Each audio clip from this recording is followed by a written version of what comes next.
네, 이슈앤피플 2부 막 출발했습니다. 2부의 첫 번째 코너는 잘 채운 뉴스, 잘 채운 뉴스에 정채운 씨 나왔습니다. 어서 오세요. 네, 안녕하세요. 네. 우리 연습해봐요.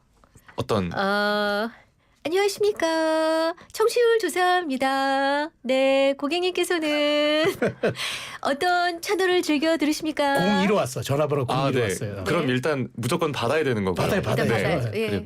그래요. 그다음에 어떤 채널을 즐겨 들으십니까? 저 YTN FM 94.5 네. 네, 이익선 최수영의 이슈앤피플 즐겨 듣습니다. 급하시군요. 프로그램 아직 안 여쭤봤습니다. 제 머리 있는 내용 그대로 말했는데요. 네, 이렇게 하시면 됩니다. 네. 이렇게 하시면 120점. 아유, 좋네요. 네. 자, 21일까지 네. 청취율 조사 기간이고요. 아마 여러분이 들으신 다른 라디오 채널에서도 다 얘기를 하실 거예요. 그때 잘 답답해 주시면 되고 네. 저희 프로그램에서는 여러분 참여하신 여러분들을 위해서 커피 쿠폰 준비하고 쏴드립니다. 있습니다. 네. 자, 첫 번째 소식입니다. 자, 어제 트럼프 미국 대통령과 한덕수 대통령 권한대행이 통화를 했는데 방위비 인상 압박 관련 내용이 있었다고요? 네, 어제 28분 정도 통화를 했다고 알려졌는데요. 원래도 트럼프 대통령이 방위비 인상 얘기를 꺼낼 거라는 거 시간 문제라는 그렇죠. 이야기가 네. 나왔었잖아요. 우리나라를 뭐 머니머신이라고 그렇죠. 부르면서 한국이 방위비 분담금으로 100억 달러 내야 한다 이렇게 주장하기도 했었고요. 네. 그런데 이미 지난해 10월에 한미 양국이 방위비 분담 협정을 타결했었죠. 네. 네. 내년부터 적용하는 방위비 분담금을 전년 대비 8.3% 인상한 1조 5,192억 원으로 정했었고요. 네. 또 2030년까지는 매년 분담금을 올릴 때 CPI 소비자 물가지수 증가율을 반영하기로 합의를 봤습니다. 네. 그런데 트럼프 대통령이 한 대행과 통화를 하면서 뭐 대규모 군사적 보호에 대한 비용 지불을 논의했다.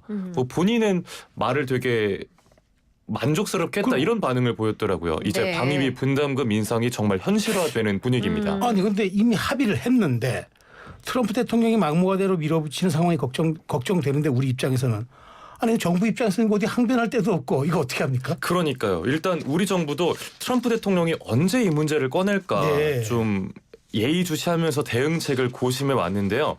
우선 주한미군 주둔 비용을 포함해 동맹에 대해서 우리나라가 포괄적인 기여 수준 또 규모가 얼마나 큰지를 설득력 있게 제시한다는 네, 방침입니다. 네. 그런데 다만 한미 양국 사이에 방위비 문제만 있는 게 아니잖아요.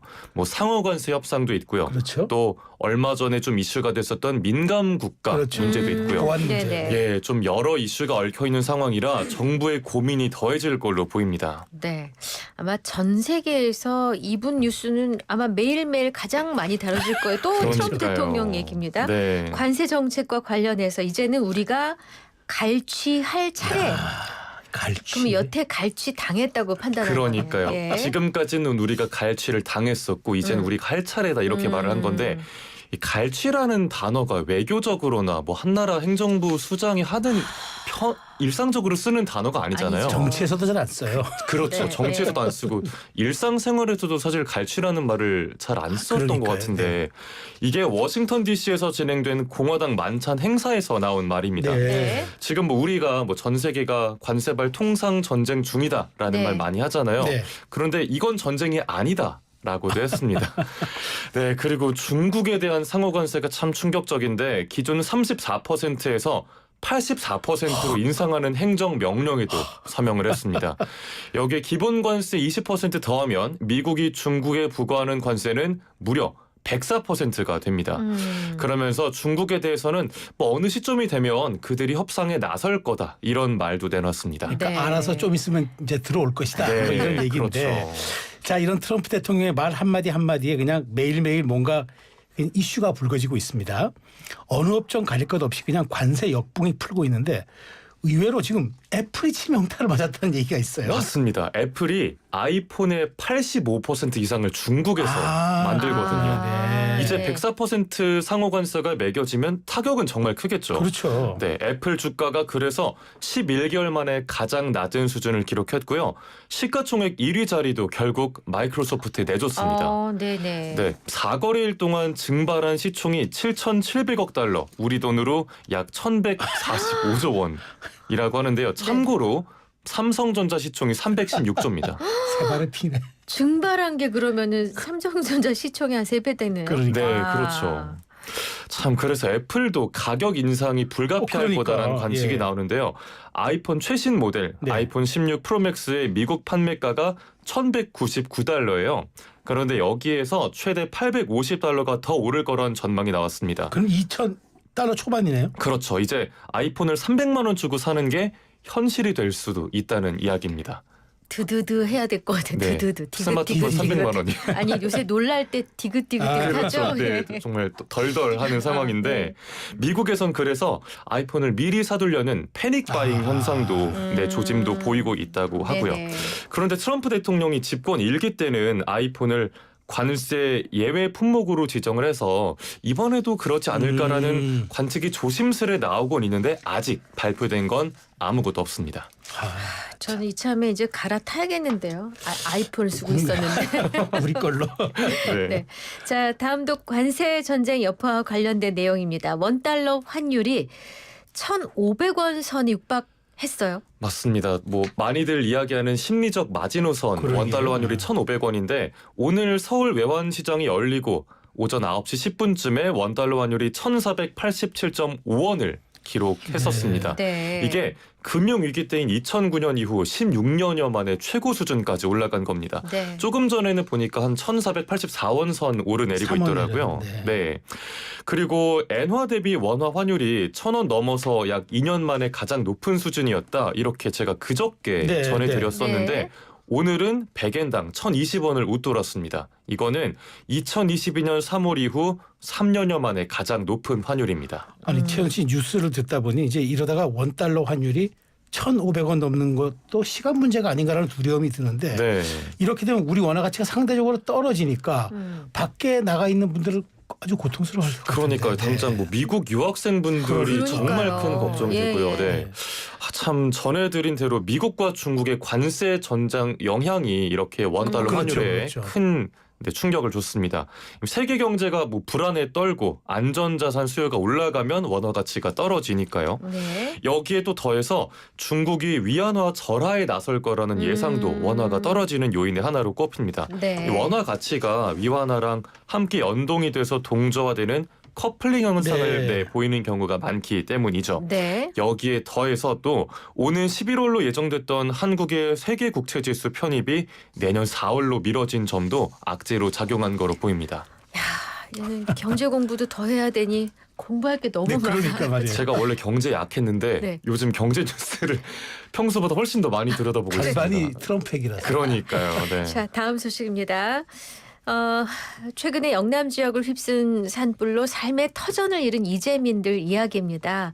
쓸 수 없는 물건을 구호품으로 보내는 경우가 있다고요. 이거 뭔 얘기예요 이게? 저도 마찬가지로 이 내용 보고 내가 잘못 봤나라는 생각을 했어요. 뭐 어머나. 쓰레기 구호품이 배송돼 왔다는 아니, 내용이었는데요. 어머나. 물론 다 그런 건 아닙니다. 네, 뭐 네. 당장 필요한 옷까지부터 네. 음식, 생필품 등 따뜻한 기부의 손길이 이어지고 있는데 네. 네네. 그런데 뭐 낡아해지거나 보풀이 펴 있는 옷이라든가 먼지 뒤덮인 이불, 기름때가 묻은 국자, 코팅이 벗겨진 아이고. 프라이팬 등 차마 못 쓰는 물품들도 많았다고 해요. 경북 청송군으로 모인 구호품 중에 지금까지 못 쓰고 버려진 양만 무려 11톤입니다.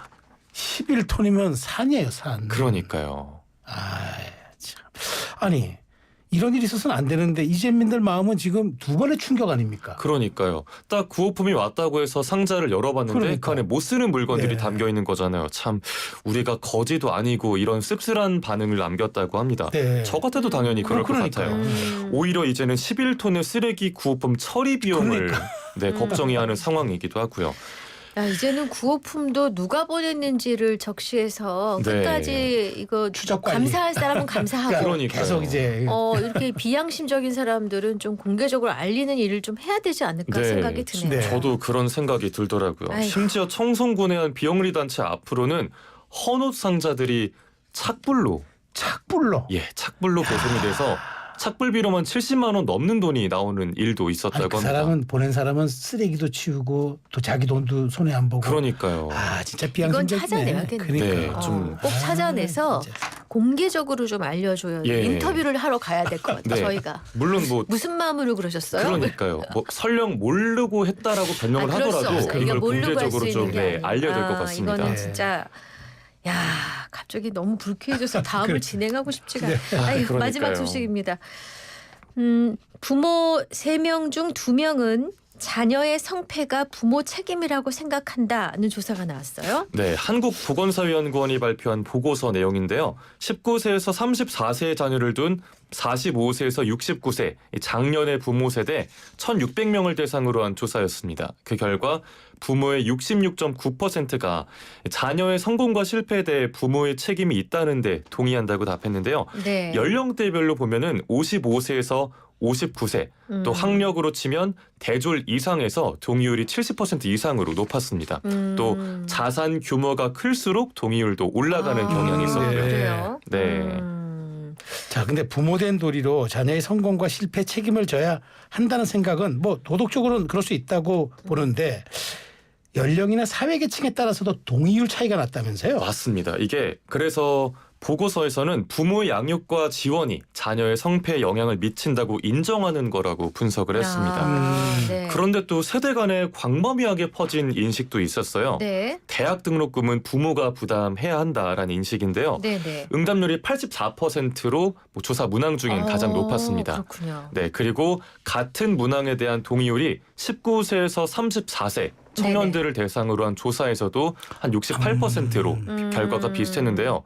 아, 참 다시 한번 등록금을 내주신 저희 부모님께 감사한다는 생각이 들더라고요. 그렇구나. 근데 저는 올해 등록금 내는 거 졸업합니다. 아, 허리가 휘어요. 진짜. 제가 또 네. 전액 장학금 대신 전액 등록금으로 학교를 다녔거든요. 아, 더 감사해야 예, 되겠네요. 그래서 더 감사하는 마음이 듭니다. 전액 등록. 네, 전액 등록금으로 학교를 다녔기 때문에 네. 지금 그게 무슨 말인가 했어요. 신박한 지금 표현이었어요. 부모님이 듣고 계실지 모르겠지만 다시 한번 이 자리를 빌려 감사한다는 말씀을 전합니다. 네, 이렇게 네. 멋진 방송을 하니까 아, 보람 있으실 겁니다. 네. 자, 이제 잘 채운 뉴스는 정리가 됐고요. 이제 잘 채운 퀴즈 하나 부탁드릴게요. 네, 오늘의 잘 채운 퀴즈는 마지막으로 전해드렸던 뉴스 속에서 드립니다. 부유하거나 사회적 지위가 높은 부모 아래 태어나 경제적 여유, 좋은 환경을 누리는 사람을 향해서 이것을 물고 태어났다라는 표현을 쓰곤 합니다. 네. 이것은 무엇일까요? 자, 영양과다 날지 못하는 힌트 요정을 쏘세요. 나왔습니다. 자, 이거 힌트 드려야죠. 네.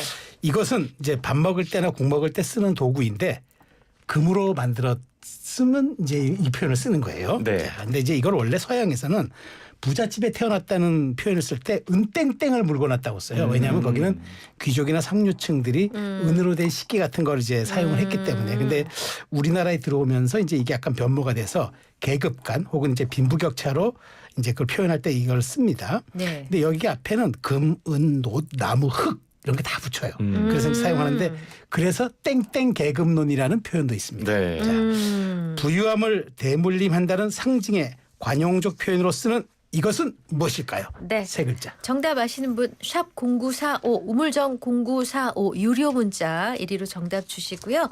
또 유튜브 실시간 댓글창이나 YTN 어플로는 무료로 보내실 수 있습니다. 저희가 지금 청취율 조사 기간인데 이 얘기 해드릴 수가 그러니까 4483님이요. 뭐라고 아니 말씀하셨어요? 커피 쿠폰 한번 받아보시겠다고 02로 걸려오는 전화는 다 받고 있는데 대출 전화만 오고 아이고. 청취율 조사 전화는 언제 오나요 유유했는데 아. 금방 가시. 이 정도 성이면 금방 네. 도착하실 겁니다. 죄송해요, 진짜. 그러니까. 근데 아, 뭐. 저희도 그게 몇 번인지는 그러니까 정확히 몰라서. 모르거든요. 알면은 다 모든 라디오 채널에서 다 얘기해 드릴 거 아니에요. 야, 죄송합니다만 하여튼 또 그 감사합니다. 성의만큼 저희가 정말 감동 있게 받고 있습니다. 야, 저 이제 그 세 글자 땡땡땡 땡땡땡 세 글자 주시고. 네. 정답 주시고요. 우리 오늘 잘 채운 뉴스 잘 채워주신 정채우 씨 고맙습니다. 네, 감사합니다. 고맙습니다. 네.